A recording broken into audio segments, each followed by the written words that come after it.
First call.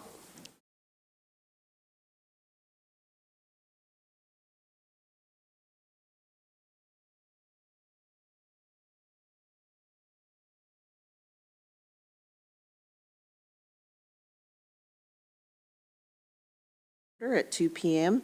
and let's go to the Lord in prayer. Dear gracious and heavenly Father, we thank you for this opportunity to gather here today and to work for the Cherokee Nation. I pray for your guidance as we make decisions and collaborate together. Father, I just pray for all of us to have a safe travel home. Thank you for Chief and Deputy Chief and their leadership. And I pray, Father, for all of the Cherokee people, for it's in Jesus' name. Amen. Shelley, could we have a roll call, please? Yes, ma'am. Mike Dobbins. Dora Petzkowski. Here. Sasha Black Box Claus. Here. Danny Callison. Here. Julia Coates. Joe Deere. Kevin Easley. Here. Lisa Hall. Here. Johnny Kidwell. Here. Daryl Legg. Here. Cody Poindexter. Joshua Sam. Here. Mike Shambaugh. Here. Melvina Shotpouch. E.O. Smith. Here. Condessa Teehee. Victoria Vasquez. We have a quorum. If there are no questions or comments about the minutes, could I get an approval for those? Okay, thank you. And first we have Mr. Valier up to give his report. How are you, Mr. Valier? Good. Thank you. Good afternoon. I think you all should have my report in your packet there. The clinical director told us that for last week, we had an 11% positivity rate for COVID in Rogers County. Up through last week, we've given 961 flu vaccinations. That's been through the middle of September when they first became available through last week. We started a new program in physical therapy. It's a program for the pelvic floor. That's mainly, I had to ask what that was, and that was, they explained to me that it's for folks with bladder control. It's a new thing for us, and the new physical therapist we got explained that's a program that's sorely needed. So we've got that kicked off. We're in our window for Joint Commission survey. I think our final date is mid-December, but the window has been open now for a couple of months that they can walk in anytime and do an unannounced survey. So we're constantly preparing for that. A lot of our supervisors went through a Lean Six Sigma training, Yellow Belt training, which is a quality improvement tool. We went through that. They went through that last week. Claremore Indian Hospital participated with Rogers County and the city of Claremore in a citywide disaster drill. I think the scenario was a tornado had hit the college, and we had numerous college kids volunteered to be victims and brought down to the emergency room. It involved all the city and county emergency services. We just installed a new alarm system in the outpatient pharmacy. We've been working on that for a while, but we finally got it in. Things had slowed down and gotten, that project had been pushed back because of COVID, and we finally got that finished.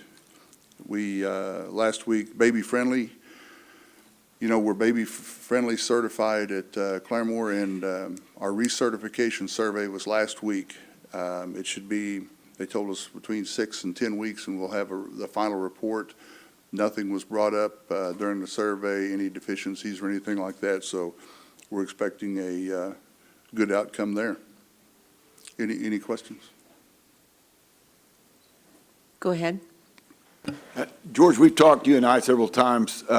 Can you explain to the council the difference between an inpatient service and an outpatient service where you would cover it and where the Cherokee Nation would have to cover that for us, please? Sure. The Cherokee Nation has taken most of their outpatient money out of contract health in Claremore. We'll narrow it down just to Rogers County. For a Cherokee Nation citizen that lives in Rogers County, their outpatient service would go through the nation for approval or denial. And outpatient services, when you walk in the doctor's office, you see the doctor and you walk back out and you go home. The inpatient service for that same citizen would come through us. An inpatient is when they go to the ER or they're admitted in the hospital for care. That would come through us. That's the difference between inpatient and outpatient. You bet. Any other questions for Mr. Valier? Yes. On these COVID tests, the 11%, are you finding that there's very little hospitalization now for that? That's correct, very little. Okay. In fact, More- I don't know that we've hospitalized any of those. What was is that a higher rate than we've had? 11%, is that up a bit? It is just a little bit. It keeps fluctuating, but last week was higher than the week before. Flu-like symptoms type deal? Yes. Okay, thanks, sir. Anybody else? Any questions, comments? All right, Mr. Valier, looks like you've done a well job. Thank you Thank very you. much. And next we have up Dr. Jones. And no, we don't. Hello. Good afternoon, council. Dr. Jones is running just a few minutes late. Would we be able to go on to public health and You maybe bet. he'll be here afterwards? Absolutely. All right, Yes, thank you for Dr. your Gann. patience. I'll try to talk slowly, give my colleagues a chance. Good afternoon. It's good to see you all again. Lisa sends her respects. She had a family medical issue today. Things in public health are going really well. As I mentioned last week, we're expanding. We're in the middle of I guess you would call it a gap analysis to see where we're short on national standards for public health, what's expected of public health departments. It's a little different because we're a tribal public health department, so we have different focuses, a different point of view than maybe a state health department or a county health department. One of the things that's really exciting now is the state health department is developing their state health improvement plan, and they've come up with some priorities, and they've really gone above board working with the tribes, both with Cherokee Nation individually and then with the tribes as a group in the state, but also including the tribes on the larger statewide groups that get together. The tribes are always invited.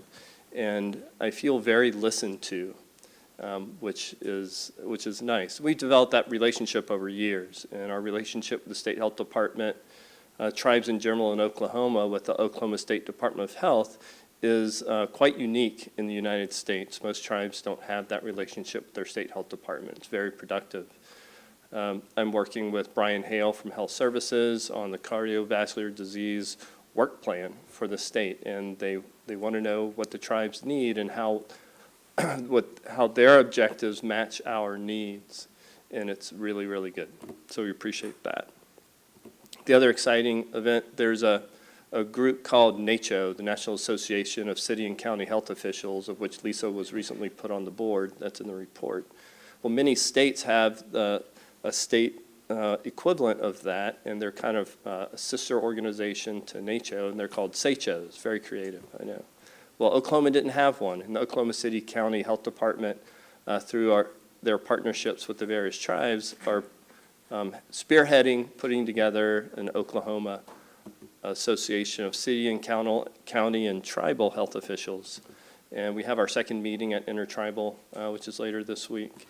And it's exciting to see the tribes get the respect that our citizens deserve and the attention that they deserve, and finding willing partners to work with us.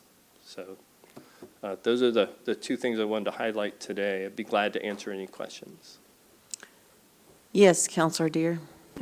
On the COVID boosters, some people have asked, like, they take it now, should they expect to just take one every year, or what's the duration of that? That's still a big unknown. So Okay. is COVID going to become seasonal once a year like the flu, or is it going to be twice a year like we've seen this year and last year? Now, the good news is that the bump that we had in August, September wasn't too horrible.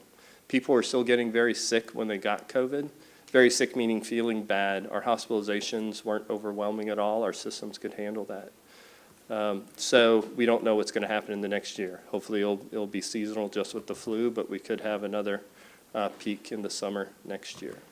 The good news is the recent research I've looked through is that when we first started getting COVID vaccines and boosters, it was 2 to 3 weeks, they said, before you were fully protected. And now they're saying a week, because most of us have been exposed and our immune system has seen this already. So it's ready to go to work when you get the current vaccine. In a week, you should consider yourself protected.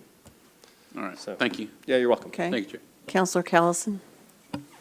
Yes, could you kind of water down what the vaccine is? I mean, a lot of people, think you're actually giving them the live virus, and why is some people getting sick for a day or so after they take the shot? So it's not unique to COVID, people having symptoms after receiving a vaccine. When you bring your kids and grandkids in to get their vaccines, they get Tylenol before they get the shot, because they'll often get a fever afterwards.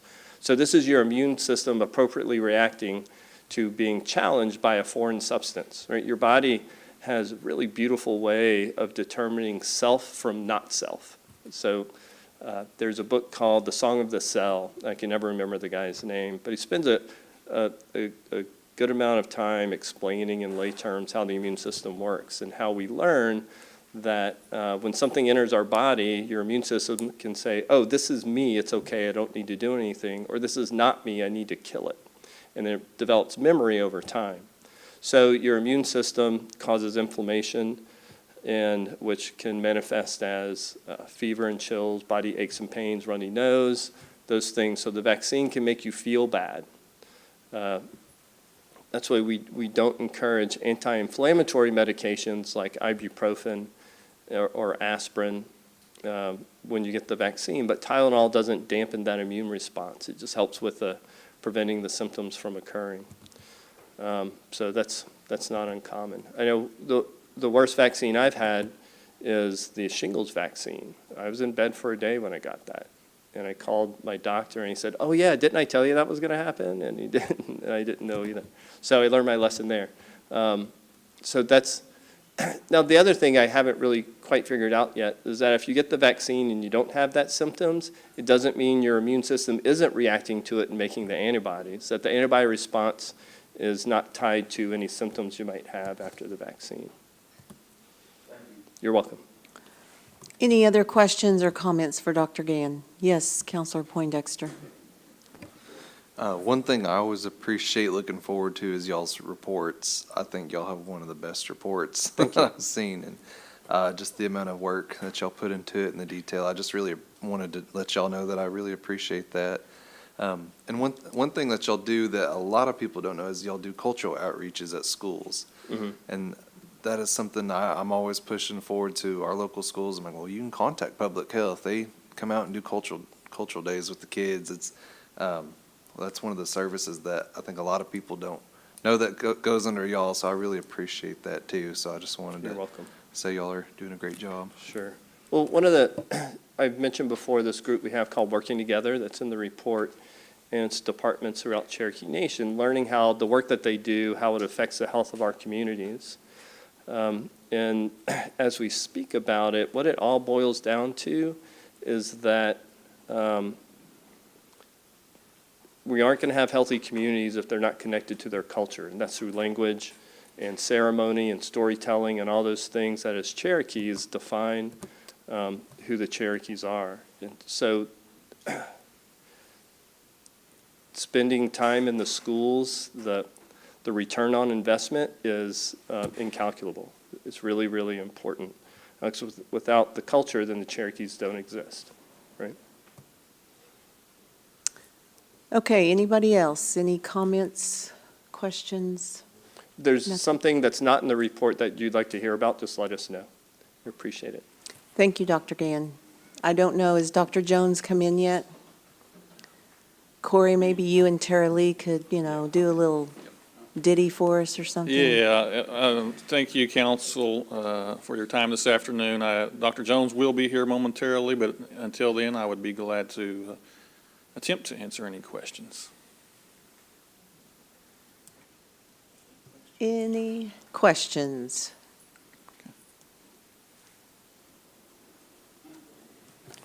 Yes. I'll ask you one, just so you don't Okay. have to stand up there.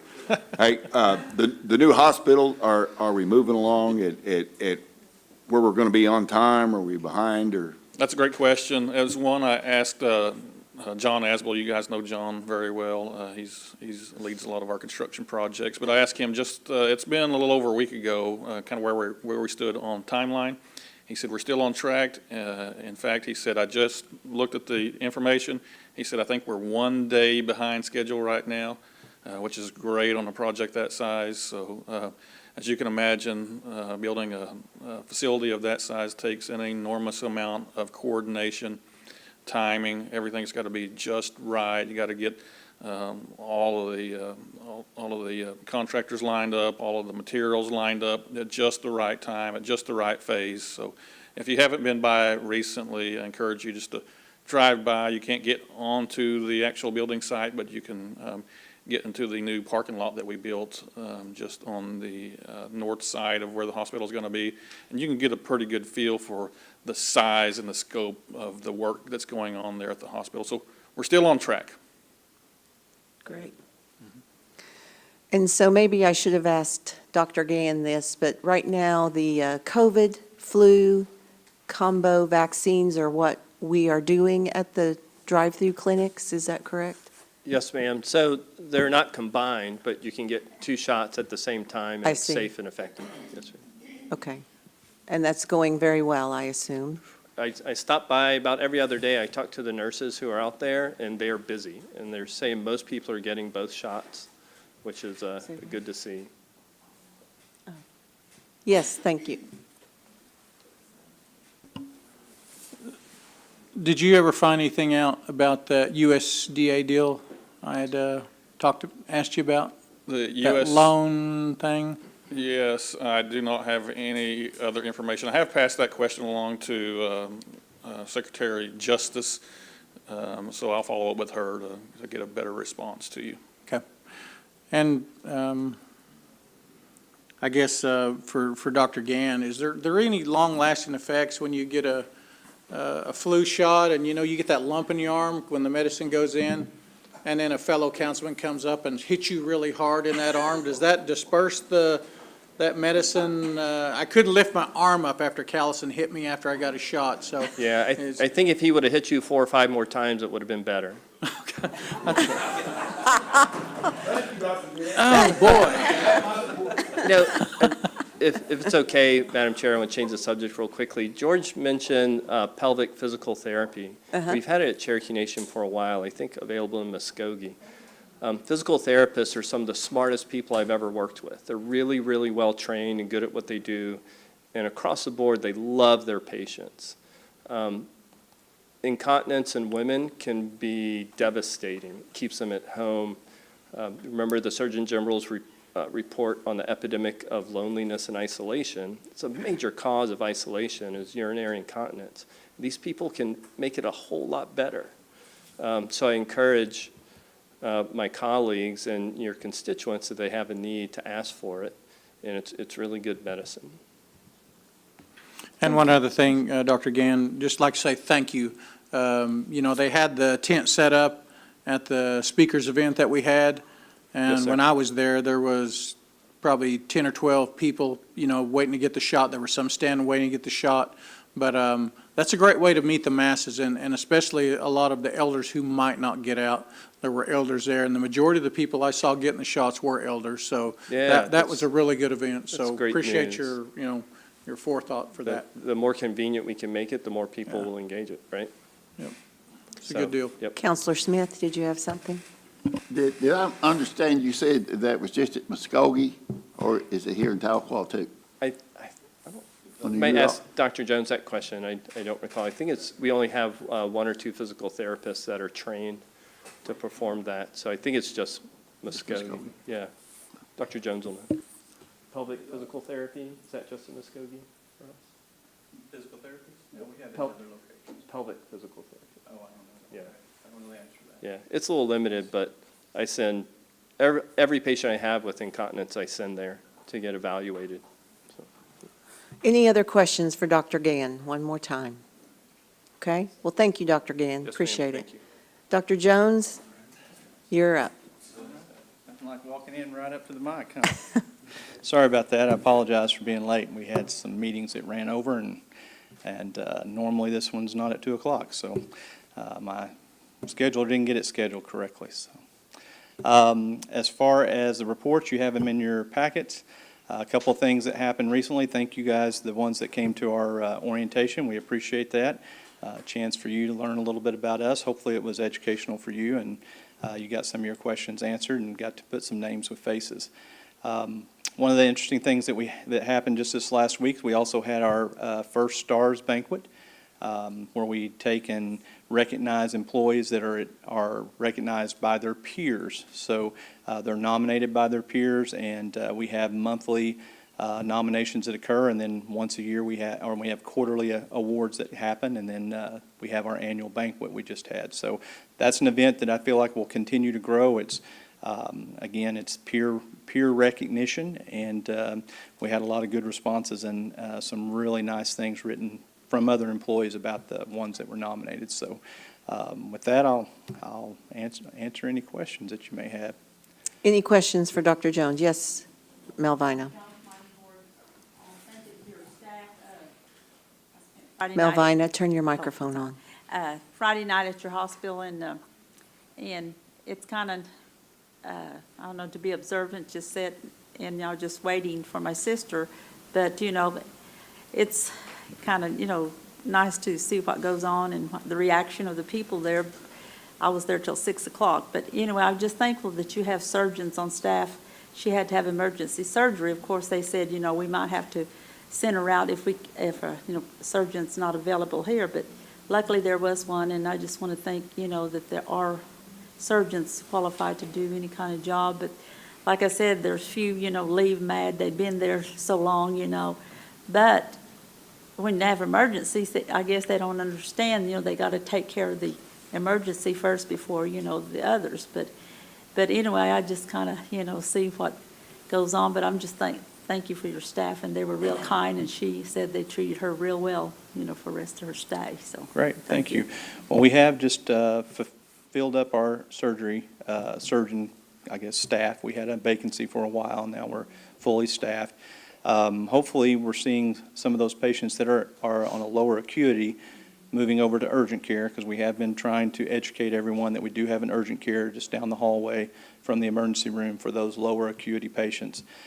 So hopefully we're starting to see those numbers climb. So it's going to relieve some of that pressure off the emergency room and decrease some of those waits.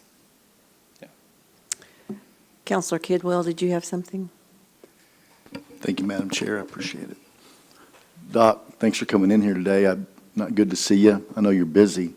I was at a meeting this weekend down in Dallas, Texas, with the North Cherokee Community Group, and one of the topics that popped up was our eyeglasses voucher program for at-large citizens. Now, I understand the whole state, state requirements with our doctors being licensed by Oklahoma and not being able to write prescriptions, say, for somebody in Texas. I get all that. These folks go to Choctaw healthcare system and get their eye tests, the optometrists there. I would imagine that they're under the same regulations, same guidelines that we are. They would also be licensed by the state of Oklahoma. I'm wondering if there's been any thought given to a reciprocity agreement with Choctaw for us to be able to honor those optometry prescriptions and help out those at-large citizens that make it into that optometry department down there to be able to avail themselves of that eyeglass voucher. So I can tell you, we can definitely look at something like that, but it's, to call it a voucher is a little bit of a misnomer. It's a credit. So the way our eyeglass program works is we contract with NSU, and NSU provides those eyeglasses. They also provide the optometrist for us, and we contract for those. We provide the footprint, and we provide the support staff for those optometrists. So that credit is making up for what Northeastern or NSU Optometry was going to charge our citizens for those eyeglasses. So what we're doing is basically giving that credit, and we're paying that difference. So if a person goes above that for any kind of options on their eyeglasses that are out of the norm, then they're responsible for paying that small amount.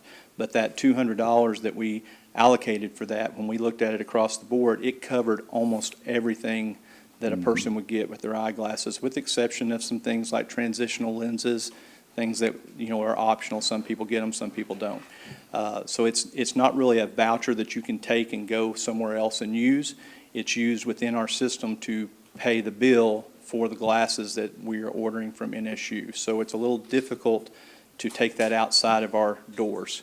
And that's why we require everyone to come to our clinics and use our facilities to get their prescription, and then we have that arrangements made within the accounting and the way we expense things out to pay that bill.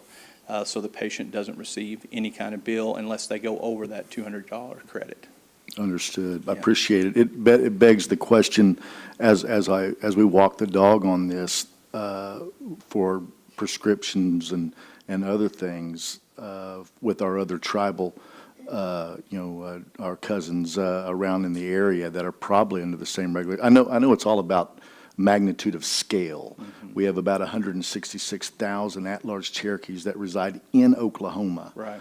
And, with an Oklahoma address, and probably 2/3 of them are most likely on some type of tribal land and can get to some type of tribal clinic, whether it be medical or whether it be vision or any of the other things.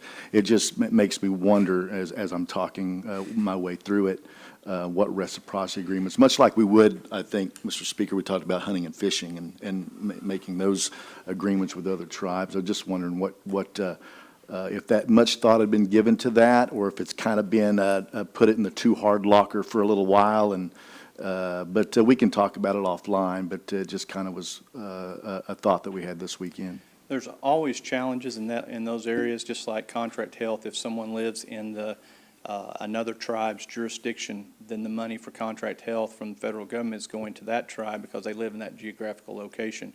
Even though they're coming to us for the services and we may refer them out, it creates that problem because they run their programs differently than we run our programs. So they may not approve everyone, and they may not approve this patient for contract health dollars, even though they fall in that other jurisdiction. So those are very difficult negotiations because they don't have a finite amount of money. So, but I do understand what you're saying, and we can definitely look at it. Right, yeah, I mean, magnitude of scale, right? And Yeah. we just, it's hard to make a deal with anybody because we've got so many people. Right. And, being a large tribe comes with its benefits, obviously, and it comes with a few detractors. But that person that's being prescribed blood pressure medication, we would send them there. If they did that at a Cherokee Nation clinic, we would send them their blood pressure medication free of charge. And it seems like honoring that prescription from a tribal system much like our own, operating much like our own, under the same requirements as our own, might be an easy lift. Just something to think about. Yep, absolutely. Thanks, sir. Madam Chair. Counselor Deere, did you have something? Yeah, I just had a quick question. With the COVID shots and the flu shots, you had that drive-through, and we have so many employees at the different casinos. Is there a plan or dates for that to be set again? There are community dates set up for the next couple months. So I'll try to see if we can get you a calendar out for everybody. But they're set up along in all these places that, Yeah. and I don't have that list in front of me, but there's a whole lot of places on that list that we're hitting all these communities. I think they've also got a list of some of the community meetings that some of you are having, and we're trying to hit those as well. So, yeah, I'll try to get a list out so we can see. Yeah, where if you they're can at. send it to Gail and she can circulate it, and I think that would help a lot of the questions of where we can get the shots and help the Absolutely. community out. Yeah, and I think there was a question that came up on whether or not we had the COVID vaccine last week or the week before, and all of our clinics have the COVID vaccine right now. So it wasn't as hard to get as everybody was making it out to be on the news. It was relatively easy. We had some easy pathways to get that. Okay. Thank you, Matt. Any other questions or comments for Dr. Jones? Okay, I think you're done then. Thank you very much. Thank you very much. Old business, none pending. New business, none pending. Announcements, does anybody have any announcements? Okay, the next meeting is tentatively scheduled for Monday, November 6th at 11 o'clock, 11 a.m. I just need one more motion. We are adjourned.